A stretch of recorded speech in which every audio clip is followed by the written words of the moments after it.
Small business war stories. Small businesses are the soul of America. And this is where they tell their stories.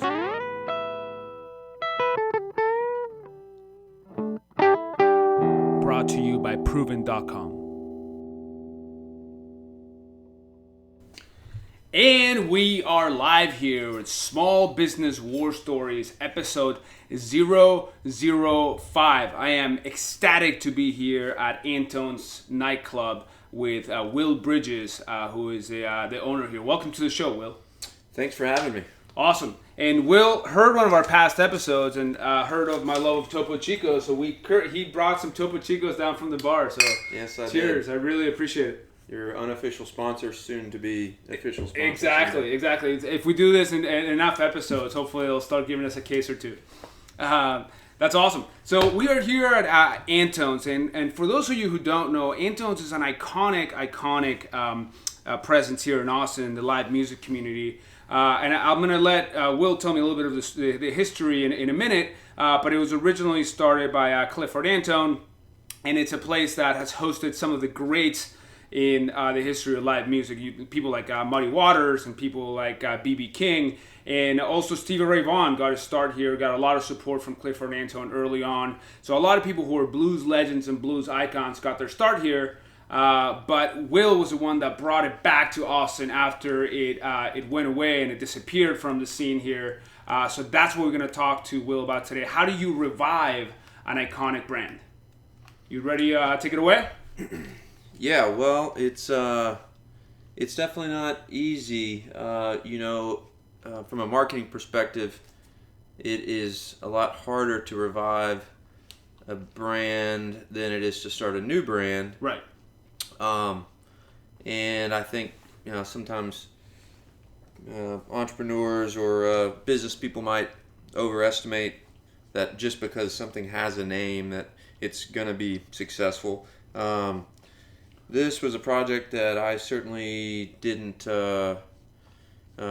take on very lightly by any measure. It was really tell me more about that. How did you decide to get involved? There have been a few failed attempts to revive Antone's after it went away, right? Well, after Clifford passed in 2006, Susan, his sister, who had been a part of the club for many years, started running it full time. The club changed hands maybe 4 or 5 years after that to the owner of Emo's. That's who moved it out to the East Riverside location. So that was really the only major change. When you talk about reviving Antone's, I think there were probably smaller little mini revivals over the years of just kind of ramping business up and different people coming into roles and getting involved. But one thing about Antone's that makes it special is that prior to it being closed before we took it over, which it was closed for about 2 years. Prior to that, it had been open for 38 years without ever really being closed for more than about a day. Wow. Even when they would change locations, they would time it so that they'd have a farewell show at one location and then maybe a down day or two max, and then they'd jump right into shows at the new location. So the continuity of it was always really tight. But sadly, when the Riverside location closed, there was no plan to start a new one. So it was about 2 years until we opened this one. Right. So how do you when you start thinking about reviving an iconic brand, how do you balance keeping with tradition and the fact that so many musical legends went through this stage? How do you balance that with engaging new audiences? And obviously, Austin has a lot of live music, so there's a high standard to keep people engaged. Yeah. So that is the key question. I think, and I am probably a little biased with my answer here because one, I'm from Austin, and I sort of take it for granted that I have an intuitive understanding of this brand to some degree, and some of the brands that might be considered authentic old Austin brands. A little backstory there. I grew up in Austin. My dad used to take me to the Guadalupe location, and so I remember meeting Clifford and seeing that scene as a young kid. I grew up playing music, recording music, promoting music. Yeah. And so Antone's was always one of the major outposts for our music community. Really more than just a music venue. It was just a community hub. Yeah. Never fathomed in a million years that I would be involved, but Yeah. as is often the case in a community, especially when you stick around in your hometown, you get a little older and you start to sort of realize that some of the things that you grew up enjoying and maybe taking for granted now are no longer running at full tilt. Yeah. For a lot of us, fortunately, that was a calling of responsibility to say it's our turn to step up and take the reins of some of these things and steward those traditions and that culture forward. Cool. So that was very much the case for this project. To summarize what I think is so key about translating any brand, and that's really the key word I like to use, is it's all about context and relevance. Yeah. To recreate Antone's in 2016 in a way that will position it for success for decades to come, it's not just a literal copy paste of what it once was. Right. Because Austin's changed, the landscape's changed, the economy's changed, and that model might not work. So the balance you try and find is authenticity. It's got to be authentic. It's got to connect to the roots of its original origin and the intention of the original origin. But you've got to translate that relevance to fit the new context in the future context. Right. So, in this case... Maybe a specific example. So, I've been to about probably 25, 30 shows here the last 6 months, and it's two examples that jump to mind for me are I saw Buddy Guy here, who's obviously a legendary icon in the blues, one of the greatest bluesmen alive. And I also saw Hard Proof, and Hard Proof is a young, exciting Austin band. They had their record release party here. When you book, when you guys book acts, how do you think about keeping that balance and what that means for Antone's? Yeah, so that was a key goal of bringing Antone's back, was we wanted to make it a blues club again. In its last iteration on Riverside, it had really just become more of a venue. Okay. They did the Blue Mondays tradition, but other than that, there were not many blues shows at all. So Zach Ernst, our talent buyer, who books here at Antone's and also at the Paramount Theater and the State Theater. Yeah. He is basically Clifford's protege when it comes to talent buying. Okay. He met Clifford when taking Clifford's history of music class at University of Texas. Okay. Like a lot of folks that walked into that class, maybe thinking, oh, this sounds like a cool way to get my fine arts credit or whatever. Sure. Didn't realize the huge history of Antone's and the impact that Clifford had on Austin. And so he was just blown away and just became a sponge of everything that Clifford had to talk about. Yeah. Basically, to sum it up, one day Clifford came in late and apologized to the class and saw Zach there and said, "Oh, Zach, if I'd known you were there, I would have just told you to go ahead and start teaching." Yeah. Because he knew Zach knew it that well. Okay. So when we brought this one back, Zach and I had a lot of conversations about what that was going to mean musically. There's a lot of musicians that have been involved in the Antone's community for a long time. So it was very important that we got those musicians back into the mix because this was their home, and a lot of musicians felt, ever since Antone's had closed, they felt like they didn't really have that home base venue anymore. So that one was an easy one, just providing home base to some of the Antone's house band members and just mainstays over the years. And it definitely has that feel too within the community that people want to play here. So my friend Nick Botcher, who's the lead guitarist for the Reverend Few that just opened here for Gar Forsyth last week, right? It was definitely something that they aspired to. So you guys have done a great job at that, at like having people want to play on your stage. Yep. So we knew that we had to pay homage to that. We wanted to make Antone's a blues club again. We use the term club as a real term of endearment here in Austin for rooms that are consistently presenting music with a consistent kind of identity and voice. We're a club town. Long before out-of-town shows would even come to Austin, we had to make our own stars and we had to make our own scenes, and that was in the clubs, in the smaller music venues. Great job at that too. And so that was step one. But we also knew that in 2017 and beyond, you can't make the business work just having blues shows. There's not enough touring blues artists to really fill the calendar. Okay. And if you just did all the local blues, you're going to miss out on that segment of the demographic that wants to be seeing shows from out of town and bigger acts. So, of course. Step one was kind of regaining our identity as Austin Some of the Blues and finding our soul again, getting Antone's back on the right track in terms of its blues heritage. Yeah. But then experimenting with deviating from that, working with outside promoters, other talent buyers, friends that we all know in the community to kind of from that origin, experiment and present other types of music as well, which is really a metaphor for, the relationship between blues and other genres. I consider blues to be, one of the mother tongues of the music language. Blues is the roots, everything else is the fruits. Especially so with rock and roll, funk, rhythm and blues, hip hop.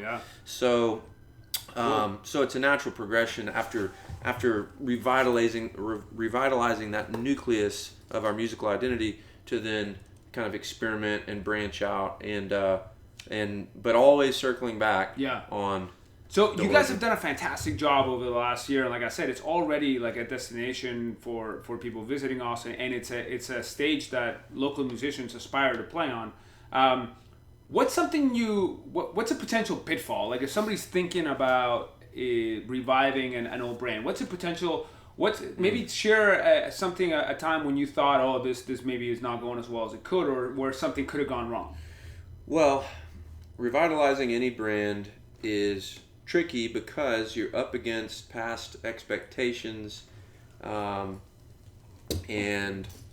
a past version of customers and the public's perception and relationship with that brand. So there's always going to be people that say, oh, that's not how it was. It was like this. Or they shouldn't have done that. They should have made it more like this. I liked it better when it was like that. Sure. So that's the trickiest part, is just that you're recreating something and you're trying to arm it with all the tools it needs to succeed, but also get the blessings of the folks that used to know that brand in its previous iteration. So what was really tricky in this case, this is the 6th iteration. A lot of people don't realize there's been that many different versions of Antones. I'll give you the quick rundown. It started at the corner of 6th and Brazos in 1975. That was the original. The one that people forget about is Great Northern. After about a 7-year run on 6th Street, which is really what is attributed to really starting 6th Street, by the way. 6th Street was not an entertainment district or a street that was known for music or bars or really anything. 6th Street, for our audience who maybe hasn't visited Austin, which you should do, is the kind of very popular party district. It's the equivalent of Bourbon Street in New Orleans or Broadway in Nashville. So it's a very lively part of town. Yeah, it's our music street. And Clifford and Antone's was really what kind of sparked that. But after a good run there, that building actually got torn down, so they got displaced, and they sort of knew this was a temporary move, but they went up north on Great Northern. It was only a 2-year stint, but ironically, it ended up playing an important role in the overall trajectory of Antone's because it was a really big room, bigger than they needed at the time, but it allowed them to do some bigger road shows with Willie Nelson, James Brown, Bobby Blue Bland, B.B. King, and some of these relationships that Clifford cultivated there then carried forward to the other clubs. Those guys would come play smaller rooms because of the relationship that they had made with Clifford at Great Northern. So then, after about a 2-year stint, Clifford was looking for a perfect space for the club to really have a long-term Uh-huh. long-term life at, or lease at and everything. And they found a space on Guadalupe at 29th and Guadalupe. That was that became the longest tenure. It was about 18 years. Okay. That one started in '82, the year I was born, actually. Yeah. And a lot of folks who we consider to be sort of the Antone's generation above myself, Yeah. So those are and the Stevie Ray the Vaughan old years. guard Antones were the folks that went to that location. A lot of them because they were going to UT or ACC, and that was on the edge of campus. Yeah. And I've heard so many stories about people that were at UT walking around looking for something to do, and walk in and basically stumble in without knowing what they were walking into. This Antone's experience that just blew them away, getting to meet Clifford and getting to see Sunnyland Slim just play an amazing set that just changed their life forever. So a lot of great memories were had there at the Guadalupe location. Yeah. Clifford was always talking about moving back downtown at some point, so the next location went to 5th and Lavaca. Okay. I consider that kind of my generation. That's not too and far our from generation. here. That's about 4 blocks from here. Yeah, it's just a few blocks west of here. I consider that to be kind of our generation's version. Okay. And so why this location? What's special? And just to get that out of the way, so we can don't have to circle back on the trajectory. Got it. Yeah, makes sense. 5th and Lavaca was a great venue. It was a great blues club. Based on where Austin was at that time in terms of being a touring destination. That's when they really first started experimenting with some different genres. Okay. And opened it up a little bit. And Clifford was always very open to that. He believed in the same sentiment that I kind of said earlier, as blues being such an origin for these different genres, that it only made sense to expand the programming to cover some of those related genres. Okay. Clifford passed away in 2006, and that was where, that's the location they were at when he passed. He passed away unexpectedly, and it was totally just took everybody by surprise. Yeah. And so that's sort of what set into motion, the efforts to maintain that location. But they had a good run there, and Clifford had apparently already been talking about maybe moving the club as well. There was a real scramble at that time to have bigger rooms, because as we started to get more and more of these touring acts, people were rushing to have rooms big enough that could really accommodate the bigger acts. They could sell enough tickets to make that math work. So another business owner, another club owner got involved, took it out to Riverside, and that's when it really became a venue. That was the largest version of Antone's ever, and it was great for the big shows, but it kind of lost touch with the club feel and the blues stuff. Yeah. So fast forward to when all of a sudden we realized that, man, we might have an opportunity to take this project on, which was very intimidating, and we thought we're not worthy, but we also felt a sense of responsibility. You're being humble. You're tremendously successful as an entrepreneur here in the hospitality business with Lambert's Barbecue too, which I'm sure helped give you a lot of the know-how and connections to make this happen too, right? Yeah. So to bring this all kind of full circle and answer the original question as well as why this location was so important. Right.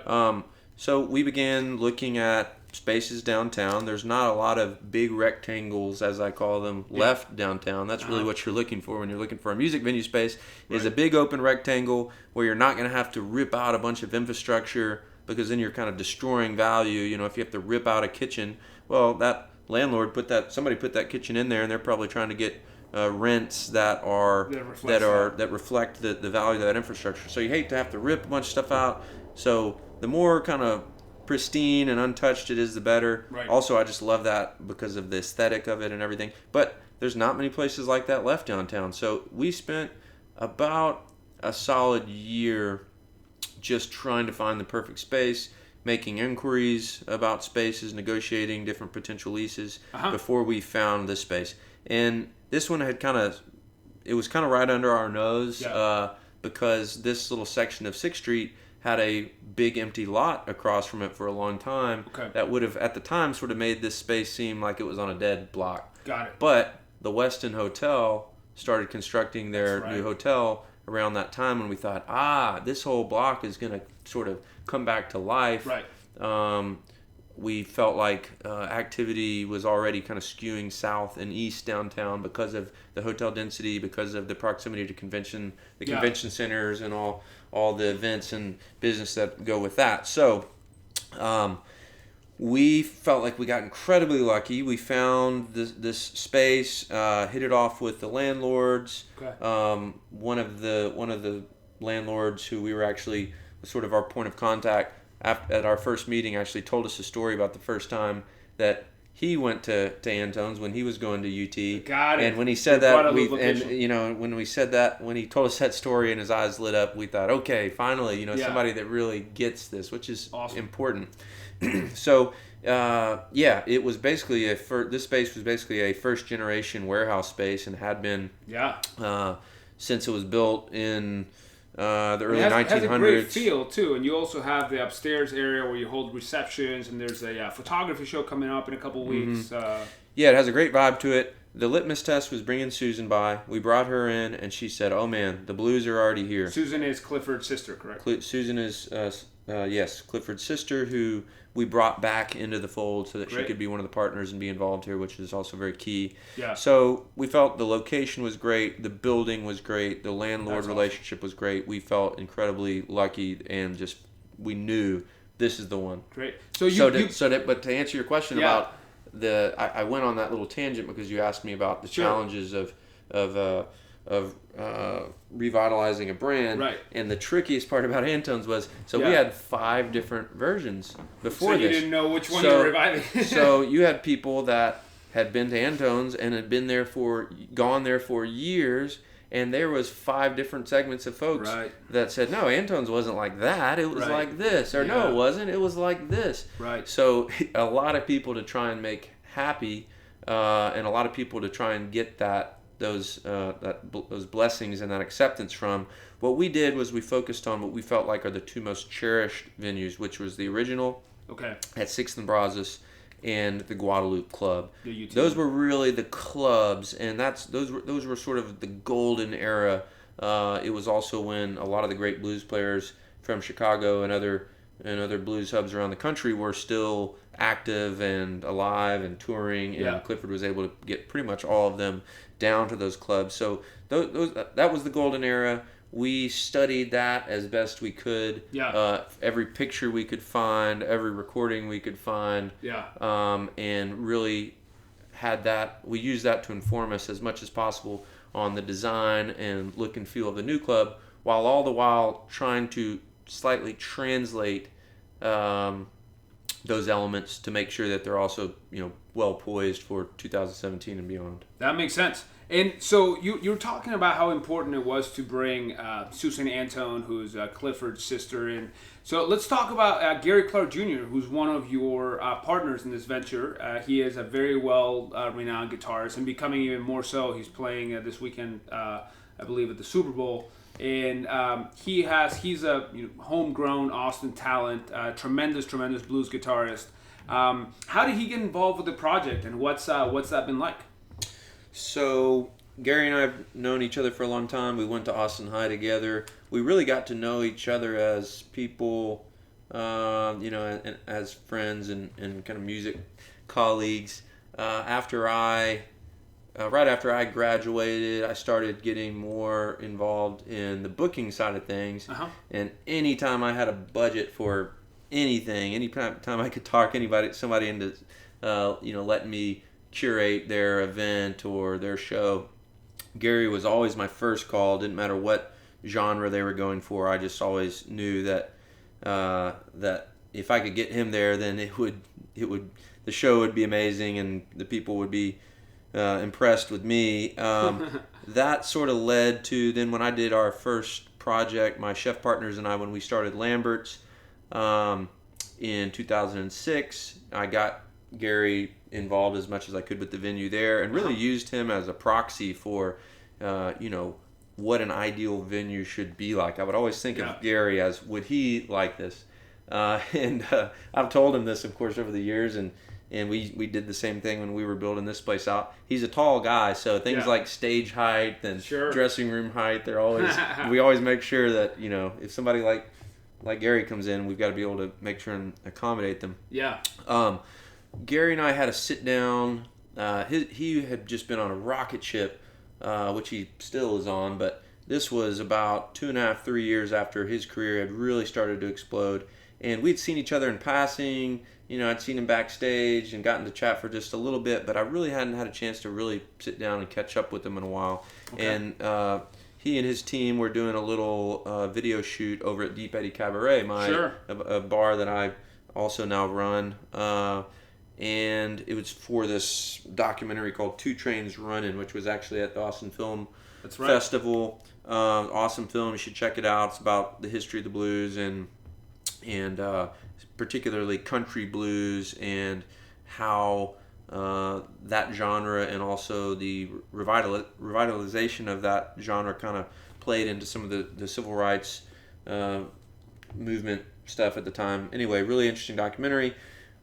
After the shoot, we were all sitting on the patio having some mini pitchers of cold beer, which is what you do at Deep Eddy Cabaret. Uh-huh. And I had a chance to tell Gary about this whole Antone's situation, which was basically that the Riverside Club had closed. There were some people saying, hey, we're willing to sell it. There were some people kind of circling that kind of were involved, but everybody was waiting to line up the dots in terms of how, who would be involved, where it would go, and all that before anybody was really pulling the trigger. So makes sense. We kind of had this little window, and I had been in some of those conversations, as had some of my colleagues. So we kind of had this little window of an opportunity, and I was really on the fence a little bit because of all the history and because of all the expectations and because the brand had gotten a little off its path. Okay. I knew, one, it was going to be a real challenge and a lot of work to get Antone's back to its glory. Yeah. And really do it justice. And two, there was just so much pressure because as somebody born and raised in Austin, if you screwed that up, you'd never live it down. Exactly. And so it was like, is it worth risking everything to jump in and try and save this? So I gave Gary the whole rundown, and we talked about it, and we were talking about things like, all that nostalgia and honor and love we feel for Antone's should we channel that into just a new music venue and call it something different? Because there was also other hurdles and things just to even get access to that name. Obviously, it was going to be a lot more expensive than to just go out and start a brand new venue. So Gary really listened to me, and as he always is, really kind of thought about it before he spoke. But he told me his take on it, which was basically that, he thought, man, we've got to, we owe it to Clifford, we owe it to the legacy of Antone's to try and do everything we can to save it. But sort of like I was talking about earlier, he acknowledged that we also have to make it new. We need to find a way to translate it into the future and have it be not just a continuation of Antone's, but a rebirth. Awesome. Well, this is a perfect timing. So we are here at Antone's, and there is live music here as there is every day. So soundcheck has just begun. So as we sign off from this episode, do you want to tell me a little bit about where do you see Austin and the Antone's brand going in the next 10 years? You're a native Austinite, and you're really involved with this project. With soundcheck here in the background as your sign off track, where do you see things going? Well, I really hope, if you look at where Austin has come from in the last 10 years and just all the exponential growth we've experienced, 10 years is a long time. I think that my goal and my hope for Austin is that in the next 10 years, we really get our feet set and really find a balance amongst all this growth. There are going to be some really key challenges, affordability and transportation being two major components of that. I really want to see in Austin where the arts flourish downtown. I think that's key, and I think we're already starting to see indicators of that happening again. Awesome. I hope that the residential urbanism that's happening downtown can really continue to mesh with the creative class and the arts sector. That's always a tricky part of a growing city. So I think that's really key that Austin gets that right. And then also I think it's incredibly important that we continue to preserve and safeguard our green spaces and our cultural outposts. You know, I often say that our brick and mortars, our bars and restaurants and music venues and parks it's our cultural infrastructure. It's the coral reef of the culture, right, as we know it in Austin. So maintaining that is incredibly key. And how that translates to Antone's, you know, in 10 years we want to be celebrating our 50th anniversary. That'll actually be in 8 years, which will be a huge milestone for the club. We want to. Antone's is already an international name. Clifford made it so, but by reinvigorating this club, we hope to just reactivate all those relationships and channels around the state, around the country, and around the globe. Amazing. So that people know that Antone's is not only Austin's home of the blues, but one of the best blues clubs in the world and one of the best medium live music venues in the world. That's amazing. In a place that will continue to harbor and nurture talent and just hold the blues torch for the city of Austin, Texas. Yeah, well, and as a big blues fan that's been to a lot of clubs all over the country, I would say you're well on your way. So it's been a great honor to have you. Thank you, Will Pablo. Bridges, and to have an iconic brand like Antone's on Small Business War Stories. And best of luck to you. Thanks. Thank you for listening to Small Business War Stories. If you enjoy the show, share it with a friend or subscribe to our podcast. You can also email us suggestions. Is there a guest you think would be great here? Email us at podcast@proven.com.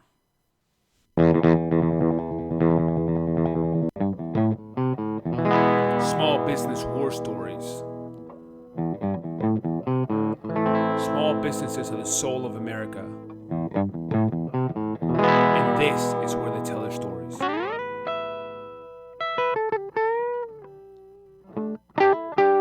Brought to you by proven.com.